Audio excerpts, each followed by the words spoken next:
Bonjour à tous, je vous retrouve pour les énergies de la semaine du 17 au 24 août.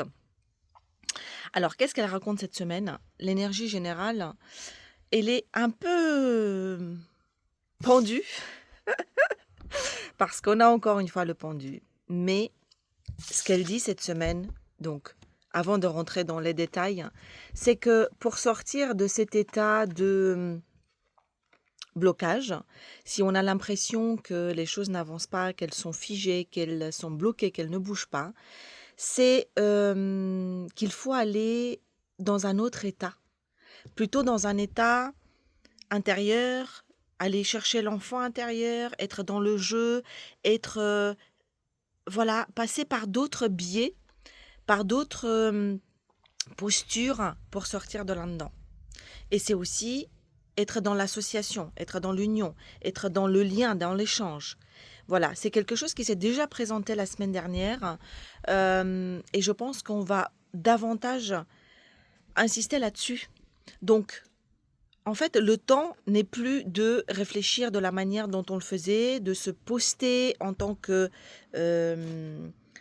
individualité, mais c'est surtout sortir de cet état d'hyper vigilance et d'hyper analyse et d'être dans une posture beaucoup plus d'accueil, de jeu, de légèreté, d'être dans le lien à l'autre. Voilà, c'est ce qui va nous faire sortir de cet état bloqué des choses. Bon, et en plus, c'est le soleil. Donc, va falloir montrer, va falloir rayonner ça. C'est pas seulement passer d'une posture à une autre, c'est incarner ça. Bon, avec quoi elle vient cette semaine? Énergétiquement, on va quitter clairement quelque chose, une situation, une, un état qui n'est plus satisfaisant émotionnellement. Le 8 de coupe, c'est on tourne le dos à une situation émotionnelle qui ne nous satisfait pas, qui est souffrante, qui n'est pas conforme à nos attentes. Ça y est, on a suffisamment attendu, on en a marre. Pour aller vers quoi? On se dirige clairement vers un état désiré des choses. Le 9 de coupe, c'est ce qu'on désire intérieurement. C'est-à-dire, on a cette image ou cette vision de ce qu'on voudrait vivre, de ce qu'on voudrait avoir, de ce qu'on voudrait expérimenter. Alors c'est plutôt au niveau des couples, c'est plutôt au niveau intérieur. C'est comment on voudrait se sentir. Qu'est-ce qu'on voudrait vivre? Est-ce qu'on voudrait vivre plutôt un amour? Est-ce qu'on voudrait vivre plutôt la paix, la sérénité, avoir telle ou telle relation, tel ou tel euh, équilibre émotionnel? Ben on va vers ça. Et là, on fait clairement ce mouvement. On passe de ça, on décide de faire ce mouvement et on le fait sciemment. On se dit, stop, il y en a marre, j'arrête de me focuser sur ce qui ne va pas et je me dirige vers ce qui est cher à mon cœur et ce que j'ai envie de vivre. Donc, on passe, on fait ce mouvement, on voit vraiment qu'on prend notre bâton de pèlerin et on quitte ces coupes qui ne sont pas satisfaisantes. Et on va quitter quelque chose peut-être qu'on a construit. Parce que ces 8 de coupe, vous voyez, elles ne sont pas vides, ces coupes. C'est quelque chose qu'on a œuvré, sur lequel on a œuvré. On a mis de l'énergie.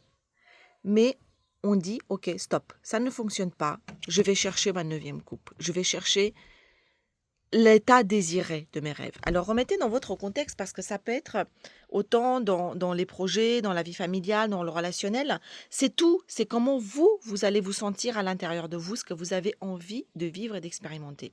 Et par quoi ça passe ça? Encore une fois, ça passe par la collaboration. Vous voyez, ici, il y a plusieurs personnes. C'est quelque chose que vous n'allez plus, comment dire, vous n'allez plus œuvrer de manière seule. Vous sortez de cette solitude et vous allez chercher du réseau, vous allez chercher les autres, vous allez les fédérer autour de ce projet, vous allez chercher vraiment des supports et des ressources à l'extérieur, peut-être qui font partie aussi de cet équilibre, ce nouvel équilibre que vous voulez donner à ce que vous voulez expérimenter. Et donc, vous allez fédérer, vous allez aussi peut-être s'il s'agit de travail, peut-être aller dans une formation. là où il y a un collectif, là où il y a un groupe, là où il y a plusieurs intérêts communs qui vont en faire qu'un. Alors, on a des bâtons maintenant, on a du feu sur une situation qui nous posait problème, situation où on était un peu en galère. On luttait, on était en train de chercher des issues, donner des coudes. Là, la vie nous propose un nouveau bâton, c'est-à-dire une nouvelle situation, une nouvelle opportunité qui va faire que on va sortir victorieux.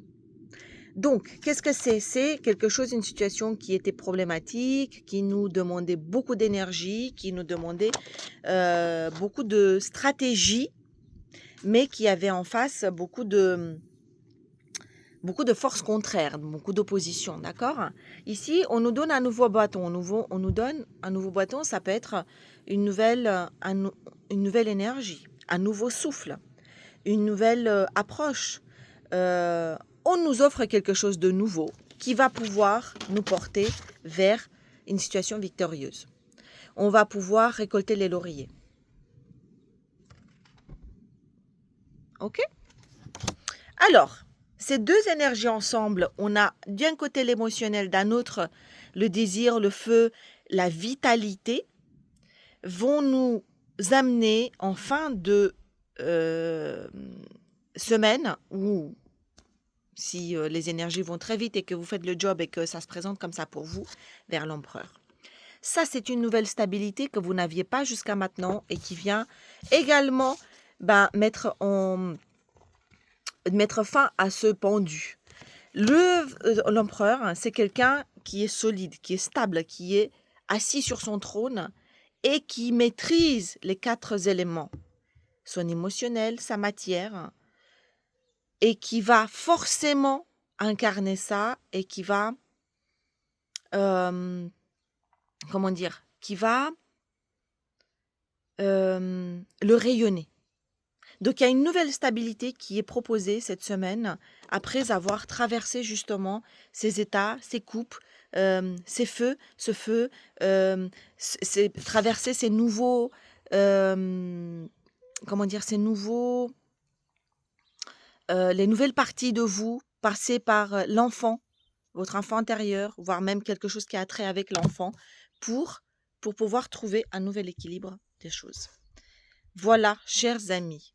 Eh bien, je vous souhaite une semaine tout en équilibre et je vous dis à la semaine prochaine. Au revoir.